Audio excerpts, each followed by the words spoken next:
Saya Aditya Prahara, mahasiswa SWINS dengan nomor NIM 23730006,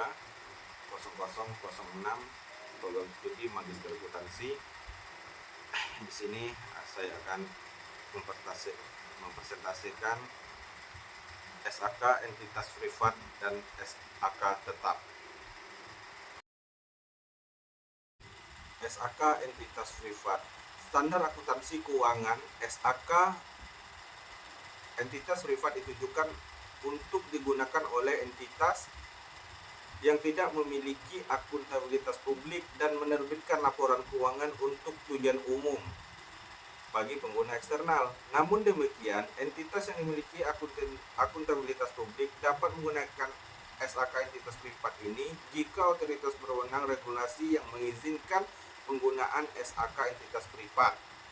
Dalam SAK entitas privat, penyajian wajar laporan keuangan mensyaratkan penyajian secara jujur dampak dari transaksi, peristiwa, dan kondisi lain sesuai dengan definisi dan kriteria pengakuan aset, penghasilan, dan beban dalam konsep dan prinsip pervasif. Konsep dan prinsip pervasif. SAK entitas privat memperkenalkan dan menjelaskan secara detail mengenai hal tersebut.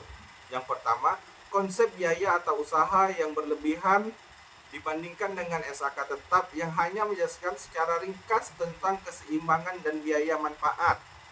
Yang kedua, aset kontingensi dan liabilitas kontingensi sebelumnya tidak diatur tersendiri dalam SAK ETAF.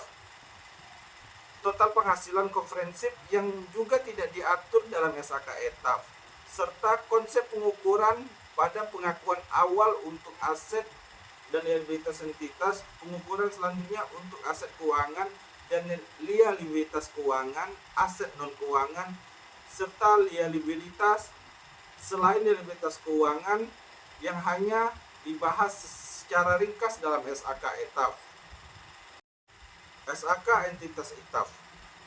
Standar akuntansi keuangan untuk jenis entitas tanpa akuntabilitas publik ataupun SAK ETAF dimaksudkan untuk digunakan oleh entitas tanpa akuntabilitas publik, yaitu entitas yang tidak memiliki akuntabilitas menerbitkan laporan keuangan untuk tujuan umum bagi pengguna eksternal. Contoh pengguna eksternal adalah pemilik yang tidak terlibat secara langsung dalam pengelolaan usaha, yaitu kreditur dan lembaga pemeringkat kredit lainnya.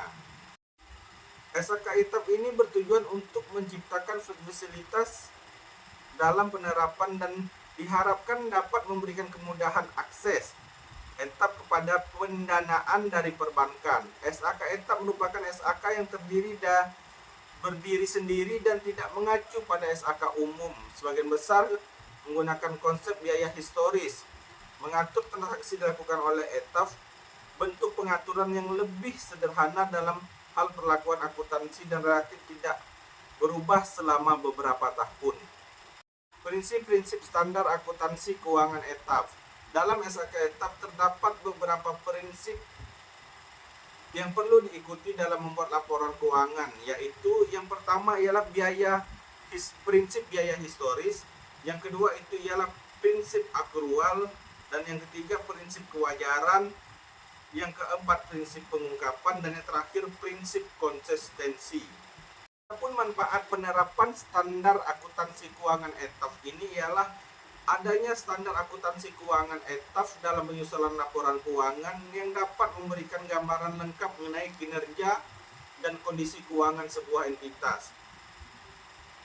Konstruksi informasi yang akan disampaikan akan terlihat lebih komprehensif, di mana posisi keuangan, kinerja keuangan, dan arus kas akan tersaji secara transparan dan kredibel. Maksud komparatif di sini adalah bahwa informasi yang tercantum akan selalu diungkapkan dengan membandingkan informasi pada periode sebelumnya untuk mendapatkan pemahaman yang lebih dalam. Berbagai laporan keuangan yang diatur dalam SAK ETAF seperti laporan neraca, laporan laba rugi, laporan perubahan ekuitas, dan laporan arus kas akan selalu tersusun secara konsisten dan handal. Adapun perbedaan antara SAK entitas privat dan SK etap ini ialah terutama dapat dilihat pada tujuan utama entitas. SAK entitas privat biasanya dimiliki oleh sejumlah kecil pemilik atau keluarga dengan tujuan utama untuk menghasilkan keuntungan bagi pemiliknya. Dan pada SAK etap biasanya didirikan untuk mengumpulkan modal dari sejumlah kecil investor melalui penawaran umum dengan tujuan utama untuk menghasilkan keuntungan bagi pemegang sahamnya. Laporan keuangan dalam SAK entitas privat tidak harus mempublikasikan laporan keuangan mereka secara terbuka, sedangkan pada SAK etap wajib untuk mereka mempublikasikan laporan keuangan secara terbuka untuk dipertimbangkan oleh calon investor yang akan ataupun pihak-pihak lain yang dalam hal ini tentunya berkepentingan. Kewajiban audit dalam SAK entitas privat tidak selalu diwajibkan untuk menjalani audit eksternal atas laporan keuangannya. Akan tetapi pada SAK etap umumnya diwajibkan untuk menjalani audit eksternal atas laporan keuangannya sesuai dengan peraturan yang berlaku dalam perusahaan tersebut. Persyaratan permodalan.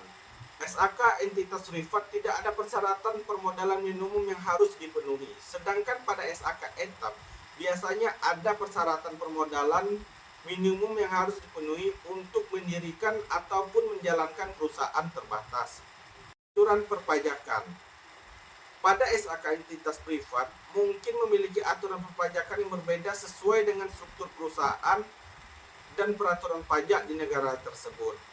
Dan dalam SAK etap terkadang memiliki aturan perpajakan yang lebih ketat atau spesifik karena terlibat dalam penawaran umum yang terdaftar di Bursa Efek.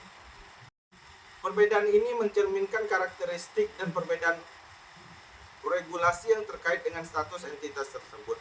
Namun penting diingat bahwa implementasi SAK dapat berbeda tergantung pada faktor seperti ukuran kompleksitas entitas industri, tempat entitas beroperasi, dan praktek akuntansi yang diterapkan secara internal. Baiklah, terima kasih. Itulah beberapa presentasi dari saya. Dalam hal ini, waktu dan tempat, saya Aditya Prahara mengucapkan terima kasih yang sebesar-besarnya. Akhir kata saya ucapkan ihdinas siratal mustaqim.